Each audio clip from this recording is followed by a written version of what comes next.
Assalamualaikum warahmatullahi wabarakatuh. Di sini saya akan mempresentasikan tugas video yang berjudul Perangkat Keras Komputer dan Fungsinya. Perkenalkan, nama saya Aditya Ramzan dengan NIM 2517552010004, Prodi Teknik Informatika, mata kuliah Dasar-Dasar Komputer, dan dosen pengampu Bapak Afrio Irwando M.Com. Pada video ini, kita akan memahami komponen-komponen vital komputer dari dalam hingga luar. Kenapa ini penting? Karena tanpa memahami hardware, sulit bagimu untuk menguasai dunia IT. Mari kita mulai. Bab 1. Pengantar.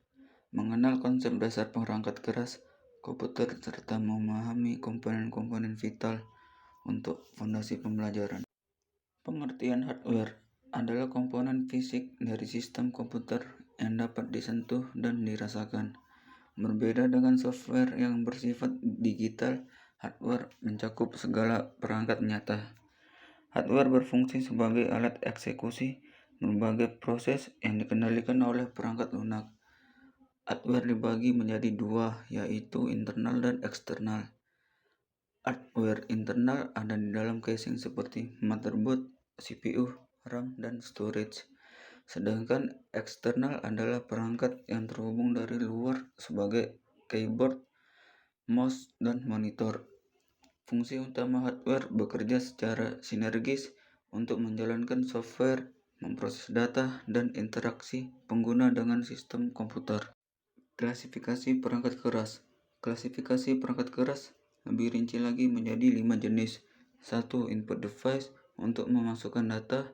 2. Proses device sebagai otak pemroses atau mengolah data. 3. Output device untuk menampilkan hasil. 4. Storage device untuk penyimpanan. 5. Network device untuk konektivitas. Semua bekerja sinergis.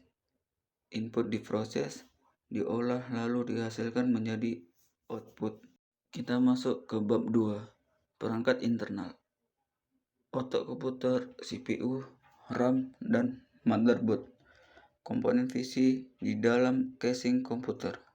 Oke, kita mulai dari motherboard, tulang punggung komputer. Apa itu motherboard? Motherboard adalah papan sirkuit utama yang menghubungkan semua komponen internal komputer.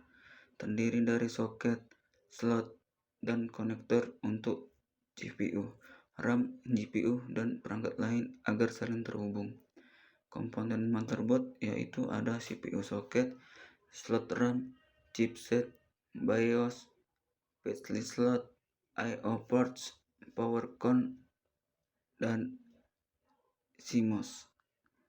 Fungsi motherboard adalah menghubungkan komponen, menyalurkan daya, mengatur komunikasi data, dan konfigurasi BIOS. Lalu CPU, otak komputer, Central Processing Unit, adalah otak komputer ini memproses semua instruksi program, bekerja sangat cepat untuk menjalankan program, perhitungan, dan mengolah data. Fungsi CPU yaitu eksekusi instruksi, pengolahan data, kontrol sistem, dan perhitungan. Clock speed dengan kecepatan 3.5 hingga 5.0 GHz. Artinya semakin tinggi GHz, semakin cepat CPU memproses instruksi. Contoh, 3.5 GHz sama dengan 3.5 miliaran instruksi per detik. CPU mengeksekusi instruksi, mengolah data, mengontrol sistem, dan melakukan perhitungan aritmatika logika. Arsitektur CPU single versus multicore. Saat ini prosesor multicore sudah menjadi standar. Single core hanya mampu satu tugas, multicore bisa paralel, dan octa-core memiliki 8 inti sekaligus. Contoh populer di tahun 2025, Intel Core i7 dan AMD Ryzen 7. Keduanya punya 8-16 core dengan clock speed tinggi siap untuk gaming dan profesional. RAM atau Random Access Memory adalah memori sementara untuk data yang sedang diproses. Semakin banyak data yang diproses, yang berdampak pada kinerja komputer. Fungsi utama RAM yaitu mempercepat pemrosesan, multitasking, dan instruksi program. Kapasitas RAM untuk kapasitas standar saat ini adalah 8 GB, tapi yang direkomendasikan ialah 16 GB untuk performa optimal. Ada juga perbedaan teknologi DDR4 vs DDR5. DDR5 2.25 kali lebih cepat dengan konsumsi daya lebih rendah. Cepat sekali, bukan? Kita masuk bab 3, penyimpanan data. Ada HDD versus SSD. Media penyimpanan modern. Memahami perbedaan teknologi penyimpanan. Sekarang kita bahas perbandingan kecepatan HDD dengan SSD. HDD menggunakan piringan magnetik berputar untuk menyimpan data. Kecepatan putaran 4200 sampai 7200 rpm. Kapasitas besar dengan harga terjangkau. SSD menggunakan chip flash tanpa komponen bergerak, akses data instan, dan kecepatan tinggi, lebih tahan lama dan hemat energi. Perbandingan kecepatannya luar biasa. SSD hanya 30-150 MB per detik, sementara SSD mencapai 500-3500 MB per detik. SSD 25 hingga 100 kali lebih cepat dari SSD.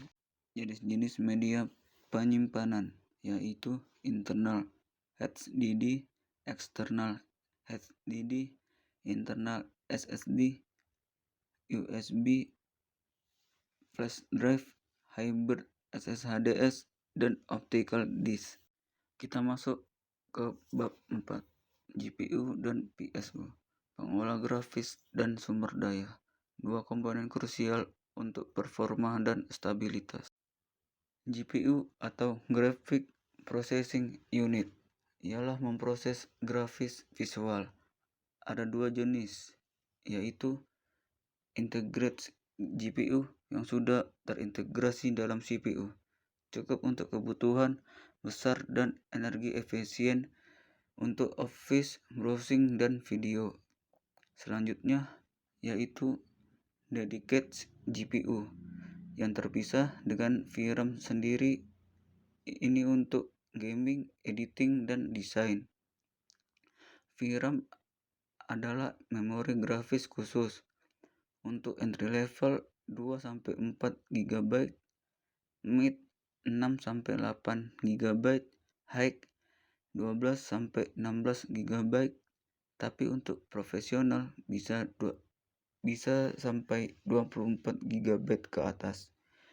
GPU populer di tahun 2025 yaitu Nvidia RTX 4060 dan AMD RX 7600, dan port output ada HDMI dan DisplayPort. Lalu PSU atau Power Supply Unit.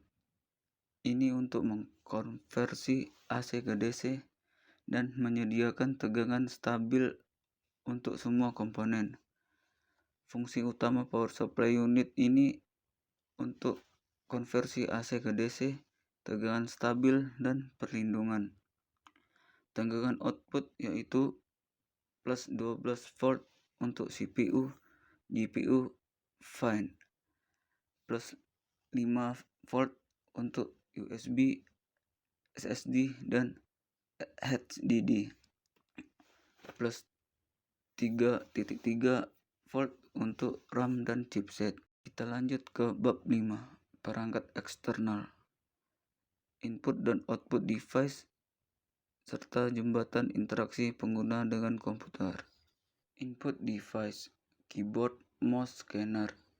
Keyboard merupakan perangkat input untuk memasukkan teks, angka, dan simbol. Jenis keyboard ini ada mechanical, membrane, dan ergonomik. Keyboard berfungsi untuk mengetik, shortcut, dan perintah. Mouse merupakan perangkat input untuk menggerakkan kursor, klik, dan scroll. Jenis mouse ada optical, laser, dan wireless. Mouse berfungsi untuk klik, drag, scroll, dan select. Dan ada juga mikrofon untuk input suara, webcam untuk video call, joystick sebagai simulasi game, dan touchpad untuk laptop atau gestur. Selanjutnya yaitu output device, monitor, printer, speaker. Monitor yaitu menampilkan visual dari komputer. Ada resolusi seperti HD 720 pixel, Full HD 1080 pixel, dan 4K Ultra HD. Monitor ini berfungsi sebagai tampilan visual. Selanjutnya, printer untuk mencetak dokumen digital ke kertas. Jenis printer yaitu inkjet, laser, dan dot matrix. Printer ini berfungsi untuk mencetak dokumen.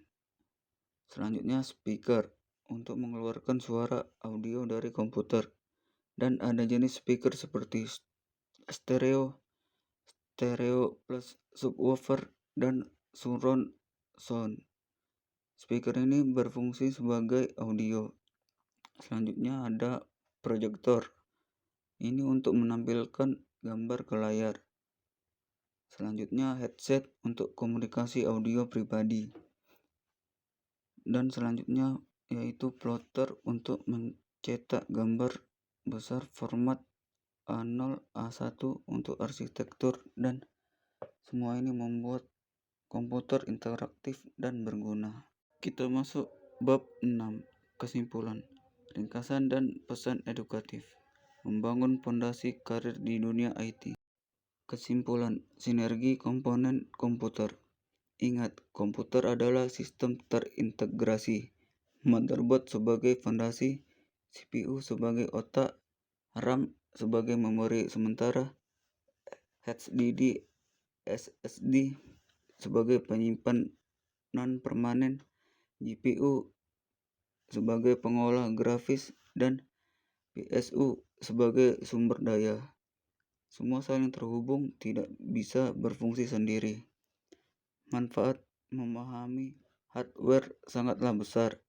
Kita bisa merakit PC sendiri, melakukan troubleshooting saat ada masalah, melakukan upgrade, dan mengoptimalkan performa. Selanjutnya, ada pesan edukatif.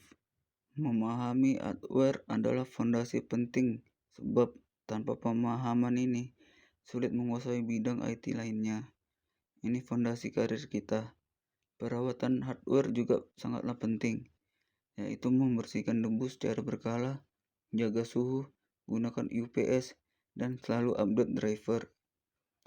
Manfaat untuk karir seperti teknisi komputer, network administrator, sistem administrator, hardware engineering, dan IT konsultan. Sekian presentasi dari saya. Mohon maaf jika ada yang kurang jelas. Semoga materi ini bermanfaat untuk pemahaman kita tentang perangkat keras komputer. Terima kasih. Wassalamualaikum warahmatullahi wabarakatuh.